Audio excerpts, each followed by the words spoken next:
Hello guys, இந்த வீடியோல worthless regression மேன்வாவோட 34வது எபிசோட எக்ஸ்பிளனேஷன் தான் பார்க்க போறோம். மத்த 33 எபிசோட எக்ஸ்பிளனேஷன் பார்க்காதவங்க லிங்க் டிஸ்கிரிப்ஷன்ல கொடுத்துருக்கேன், போய் செக் பண்ணி பாருங்க. அதுக்கப்புறம் யாராச்சும் இந்த வீடியோக்கு லைக் போடாம பாத்தீங்கன்னா மறக்காம லைக் போட்டு பாருங்க. அப்பதான் இந்த வீடியோ நிறைய பேர் ரெக்கமெண்ட் பண்ணும். எனக்குமே வீடியோ போறதுக்கு ஒரு மோட்டிவேஷன் இருக்கும். போன சாப்டர்ல நம்ம ஹீரோ வந்துட்டு ஜூவான் கிட்ட இருந்து தப்பிச்சு இருந்திருப்பான். அதுக்கப்புறம் அந்த டிராவியா சிட்டிக்கு போறப்ப ஒரு வேம்பயர் ஜெனியலா இருந்துட்டு அவளை மீட் பண்ணிருப்பான். அதுக்கப்புறம் என்ன நினைச்சு அப்படின்ட்டு இந்த வீடியோல பார்க்கலாம்.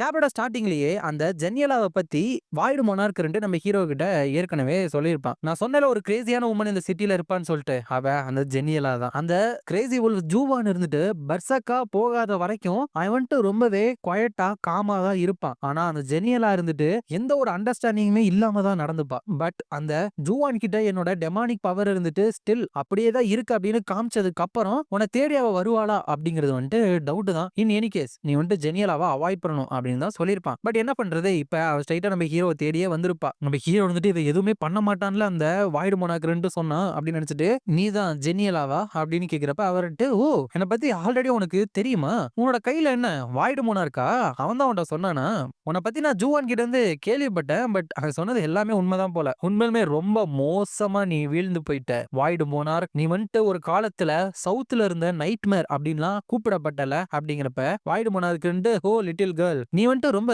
திமிரா மாறிட்ட போலயே, இது சரிப்பட்டு வராதுன்னு நினைக்கிறேன். அந்த லிட்டில் கேர்ளுக்கு நான் ஒரு லெசனை கத்து கொடுக்கணும்னு நினைக்கிறேன். அப்பதான் மேனஸ்னா என்ன அப்படின்னு சொல்லிட்டு அவளுக்கு ப்ராப்பரா தெரியும். அப்படிங்கிறப்ப அவ இருந்துட்டு அப்படியா சொல்ற, சோ வாட், சரி சொல்லு எப்படி எனக்கு லெசனை சொல்லி தருவ அப்படின்னு சொல்லிட்டு அவளோட கண்ணு இருக்கு இல்லையா, அதை வந்துட்டு யூஸ் பண்ணிட்டு உன்னோட சோல் இருந்துட்டு உன்னோட பாடியில இருந்து இப்போ செப்பரேட்டா இருக்குது. உன்னோட சோல் ரொம்ப பவர்ஃபுல்லா தான் இருக்கு, அதனால உன்னோட எக்ஸிஸ்டன்ஸ் உன்னால மெயின்டைன் பண்ண முடியுது. ஹவவர் நீ வந்துட்டு இன்னும் உன்னோட பிரைம்ல வந்துட்டு கிடையாது. வெறும் சோலை மட்டும் வச்சு என்ன ஜெயிச்சிட முடியும் அப்படின்னு சொல்லிட்டு நீ நினைக்கிறியா அப்படிங்கிறப்ப டீமன் மொனார்க் இருந்துட்டு, உனக்கு அவ்வளவு ஆர்வமா இருந்தா வா ட்ரை பண்ணி பாத்திரலாம் அப்படிங்கிறப்ப ஜெனியலா இருந்துட்டு, நான் தான் ஜெயிப்பேன் தெரிஞ்ச விஷயத்துக்கு எதுக்கு நான் ஆர்வமா இருக்கணும். அதுக்கப்புறம் இவளுக்கு வந்துட்டு கேட்டோட காதுகள் இருக்கு, ஆனா இவ டெபி ஹியூமன் கிடையாது, சாதாரண ஹியூமனும் கிடையாது. இவளோட எலும்புகளும் ஆர்கன்ஸும் ப்ராப்பரா ஃபங்க்ஷன் ஆகல, அதெல்லாம் வெறும் கண் துடைப்புக்கு மட்டும்தான் வச்சிருக்காங்க. சோ மேஜிக்கை வச்சு மெயின்டைன் பண்ற ஒரு லிவிங் ஆர்கானிசமா, அவங்களோட கிரியேட்டருக்கான சாட்டிஸ்பாக்சனுக்காகவே உருவாக்கப்பட்ட ஒரு பொம்மையா, உண்மையுமே இது ஒரு லிவிங் பீயிங் அப்படின்னு நீங்க சொல்லுவீங்களா அப்படின்னு சொல்லிட்டு அப்படியே அவளோட உடம்புக்குள்ள பார்த்து வந்துட்டு அவ சொல்லிட்டு இருக்கா. அதனால போதும் உள்ளலாம் பார்க்காதீங்க அப்படின்னு சொல்லிட்டு ரூபியா இருந்துட்டு கத்துறப்ப, ஐயோ நீ வந்துட்டு ரொம்ப பயந்துட்டியா, ஐ எம் சாரி அப்படிங்கிறப்ப வாய்டு மொனார்க் இருந்துட்டு, இதனாலதான் இவள டீல் பண்றது ரொம்ப கஷ்டம். இவளுக்கு வந்துட்டு டிசைனிங் டெமானிக் ஐஸ் அப்படிங்கிற கண்கள் வந்துட்டு இருக்கு. அது வேம்பயர் குயினோட டெமானிக் ஐஸ். அது மூலியமா ஒரு பர்சனோட கோர் வரைக்கும் அவங்களோட கண்ணை நேரடியா பார்த்தா அவளால பார்க்க முடியும். அப்படிங்கிறப்ப அவர் வந்துட்டு, சரி இப்ப உன்னை பத்தி பார்க்கலாமா அப்படின்னு சொல்லிட்டு நம்ம ஹீரோட கண்ணத்தை புடிச்சு ஹீரோக்குள்ள பார்க்கலான்னு பார்த்தா அவளுக்கு எதுவுமே தெரியல. தட்ஸ் ஸ்ட்ரேஞ்ச், இதுக்காக என்னால உனக்குள்ள இருக்கிற எதுவுமே பார்க்க முடியல அப்படிங்கிறப்ப வாய்டு மொனார்க் வந்துட்டு, அவன் உண்மையுமே ரொம்ப ஸ்ட்ரேஞ்சானவன் தானே, உன்னோட டெமானிக் ஐஸை வச்சு கூட அவனுக்குள்ள இருக்கிறத பார்க்க முடியல, ரொம்ப ஃபன்னா இருக்குல்ல அப்படிங்கிறப்ப ஜெனியலா இருந்து, எஸ் டெஃபினெட்லி, சரி எக்ஸ்கியூஸ் மீ, என்னோட அன்சைட்லியான சைடை வந்துட்டு உங்களுக்கு காமிச்சிட்டேன் அப்படின்னு நினைக்கிறேன் அப்படின்னு இவ எங்கள்கிட்ட பேசியிருக்கு. பின்னாடி ஒருத்தர் வந்துட்டு, யார் நீ தான் இங்க இருக்கிறவங்களா கொண்டுட்டு இருக்கிற பொண்ணு, அங்க வீக்கா இருக்கிறவன்ட்ட பேசாத, என்கிட்ட வந்து பேசு அப்படின்னு சொல்றப்ப அவ திரும்பி கூட பார்க்காம அவளோட கழுத்தெல்லாம் நெரிச்சு போட்டாரா, எனக்கு வந்துட்டு உன் மேல இன்ட்ரெஸ்டா இருக்கு அப்படின்னு சொல்றா. அங்க வந்த ஒருத்தனை மட்டும் இல்ல, அங்க வந்து நிறைய பேரோட தலைய திரும்பி பார்க்காம அவ திருப்பி போட்டா. இந்த பர்ஸ்ல வந்துட்டு ரொம்ப டர்ட்டியா இருக்குல்ல, சரி நான் வந்துட்டு இதை ஷார்ட்டா முடிச்சுக்கிறேன். அந்த ஸ்வாட் டீமன் இருக்கார் இல்லையா, அவனை வந்துட்டு நான் ஃபியூ இயர்ஸ்க்கு முன்னாடி என் கூட சேர்த்துக்கிட்டேன். விரக்திக்கு உள்ளா இருந்தாலும் அவனோட வில் வந்துட்டு நெவர் கிவ் அப் தான் இருந்துச்சு. அவன் டோட்டலி வீக்கா தான் இருந்தான், பட் எனக்கு அவனை ரொம்ப பிடிச்சிருந்துச்சு. ஏன்னா ஹார்ட் ஒர்க் பண்றவங்களை எனக்கு ரொம்ப பிடிக்கும். அப்படிங்கிறப்ப ஹீரோன்ட்டு அவரை கொன்னதுக்காக நான் வந்துட்டு பே பண்ணணுமா அப்படிங்கிறப்ப ஜெனியலா இருந்துட்டு, அப்படியெல்லாம் கிடையாது, ஃபர்ஸ்ட் நானும் அப்படிதான் பண்ணலாம்னு நினைச்சேன், பட் எல்லா டாயுமே ஒரு கட்டத்துல உடஞ்சுதானே போகிறோம், அதுக்காக நான் ஒன்னும் குறை சொல்ல மாட்டேன் அப்படிங்கிறப்ப ஹீரோன்ட்டு, அப்ப உனக்கு என்னதான் வேணும் அப்படின்னு கேட்க, இட்ஸ் சிம்பிள், நீ வந்துட்டு வேம்பையர் ஆகிற மாதிரி ஏதாச்சும் ஒரு எண்ணம் வச்சிருக்கியா. அந்த ஸ்வாட் டீமன் இருந்துட்டு ஒன்லி லோ ரேங்க்டு வேம்பையரா தான் மாறினான். ஏன்னா அவனுக்கு கொடுத்த ரத்தத்தை வந்துட்டு நாங்க டைல்யூட் பண்ணி தான் கொடுத்தோம். பட் உன்னை டைரக்ட் சர்வெண்டா வந்துட்டு நான் மாத்திக்கிறேன். இதுக்கு முன்னாடி நான் இதை யாருக்குமே ஆஃபர் பண்ணதே கிடையாது. அப்படி மட்டும் பண்ண அப்படின்னா உனக்கு நான் நிறைய லவ் வந்துட்டு காமிப்பேன். நீ என்ன சொல்ற அப்படிங்கிறப்ப ஹீரோ வந்துட்டு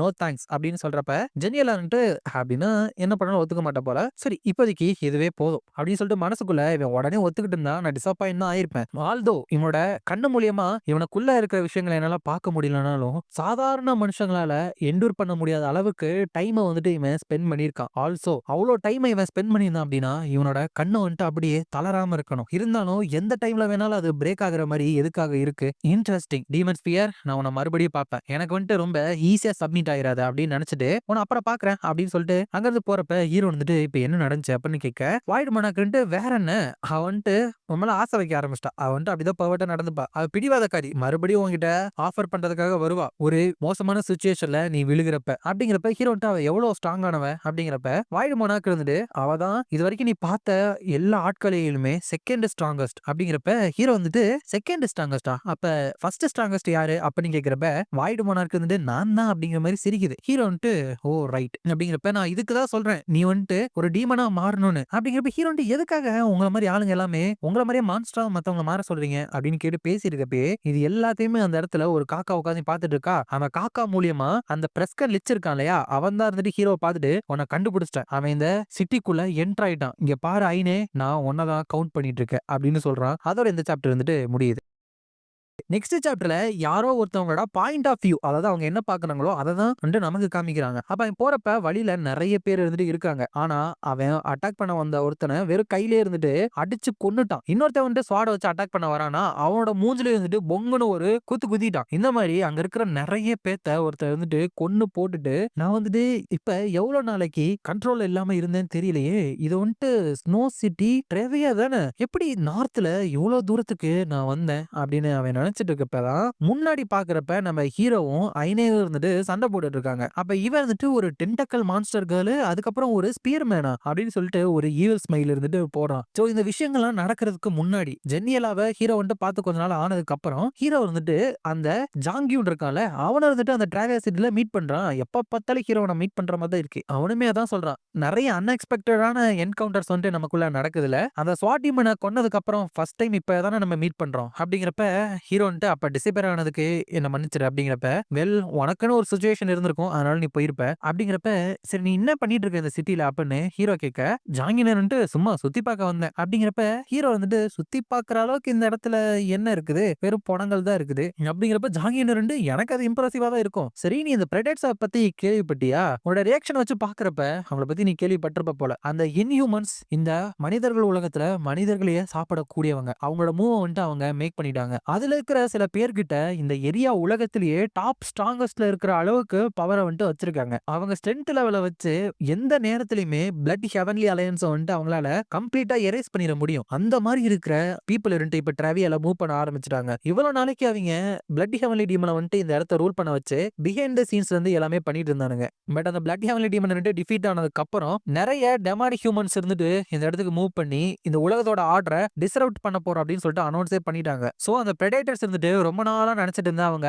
ஐடியா வந்துட்டு அச்சீவ் பண்ண ட்ரை பண்ணுவாங்க. அப்படிங்கிறப்ப ஹீரோ வந்துட்டு அவங்க என்னதான் பண்ணுவாங்க எக்ஸாக்ட்டா அப்படிங்கிறப்ப, ஜாங்கின் இருந்துட்டு அந்த மான்ஸ்டர் தான் இந்த இன்ஹியூமன்ஸோட ஏபெக்ஸ், பல செஞ்சுரிஸா அவங்க மறைஞ்சிருந்தானுங்க. பெராப்ஸ் இந்த இடத்துல இருந்து ஒரு புது ஹிஸ்டரி இருந்துட்டு தொடங்க வாய்ப்பு இருக்கு. அது வந்துட்டு நடக்குதா இல்லையான்னு சொல்லிட்டு நான் பாக்குறதுக்கு ரொம்ப ஆர்வமா இருக்கேன். சரி உனக்கு வந்துட்டு போறதுக்கு இடம் இல்லை அப்படின்னா என்னோட இடத்துல நீ தங்கலாம்ல அப்படிங்கிறப்ப ஹீரோ வந்துட்டு இட்ஸ் ஃபைன் அப்படின்னு சொல்லிட்டு அங்க இருந்து வந்துருவான். அப்ப வெளியே வரப்ப வாய்டு மோனாக் அவனோட இன்விடேஷன் அக்செப்ட் பண்ணிக்க வேண்டியதானே, மேபி ஒரு இம்பார்ட்டன்டான பர்சனை தேடி வந்தல அவனா கூட இருக்கலாம் இல்லையா அப்படிங்கிறப்ப ஹீரோ வந்துட்டு இல்ல அவன் வீட்டுக்கு போறது ஏதோ அன்ஈசியா ஃபீல் ஆச்சு. அந்த ப்ராஃபஸியை வந்துட்டு நினைச்சுக்கிட்டு சர்ச் பண்ணிட்டே இருக்கிறப்ப அது மூலியமா நான் வந்துட்டு வழி மாறி போறணும் அப்படின்னு எனக்கு தோணுது அப்படிங்கிறப்ப ரூபியா இருந்துட்டு சோ சரி எதுக்கு மறுபடியும் நம்ம காட்டுக்குள்ள வந்துட்டு வரோம் அப்படிங்கிறப்ப ஹீரோ வந்துட்டு ஏன்னா அந்த இம்பார்ட்டன்ட் பர்சன் வந்துட்டு டெஃபினட்டா சிட்டிக்குள்ளதான் இருப்பாங்கன்னு சொல்லி யாருமே சொல்லல அப்படின்னு சொல்லிட்டு மனசுக்குள்ள இந்த சிட்டி இருந்துட்டு நான் கேள்விப்பட்டதை விடவே ரொம்ப டேஞ்சரஸா இருக்கு, இன்னும் கொஞ்சம் காட்டுக்குள்ள தேடிட்டு எங்களுக்கு எந்த ஒரு ரிசல்ட்டுமே கிடைக்கல அப்படின்னு அந்த சிட்டிக்குள்ள வரலாம் அப்படின்னு நினைச்சிட்டு போயிட்டே இருந்தா டக்குன்னு ஒரு அட்டாக்கு ஹீரோ வந்துட்டு அவனோட ஸ்பேரை ஸ்பீடா எடுத்து அந்த அட்டாக்கை வந்துட்டு பிளாக் பண்ணி அந்த டென்டக்கல்ஸ் அறுத்து போட்டாரான். நம்ம வந்துட்டு இந்த இடத்துக்கு வந்து ரொம்ப நேரம் கூட ஆகல, பட் மறுபடியும் இன்னொரு கிரைசிஸ்குள்ள நம்ம மாட்டிக்கிட்டோம் பாத்தியா. நைஸ் டு மீட் யூ ஐனே அப்படின்னு சொல்றப்ப அவளும் இருந்துட்டு லீ சங்மின் நீ இதுக்கு முன்னாடி யூஸ் பண்ண பாத்தியா, அதை வந்துட்டு என்னால யூஸ் பண்ண முடியும் அப்படின்னு சொல்லிட்டு சொல்றா. என்னடா ஹீரோ வந்துட்டு இதுக்கு முன்னாடி அந்த என்ஹான்ஸ்டு எனர்ஜி அவனோட ஸ்பியர் மேல போட்டு இவளை டிஃபீட் பண்ணிருப்பான். இப்ப அதே என்ஹான்ஸ்டு எனர்ஜியை இவளோட டென்டக்கல் மேல அதனால இவ யூஸ் பண்றா.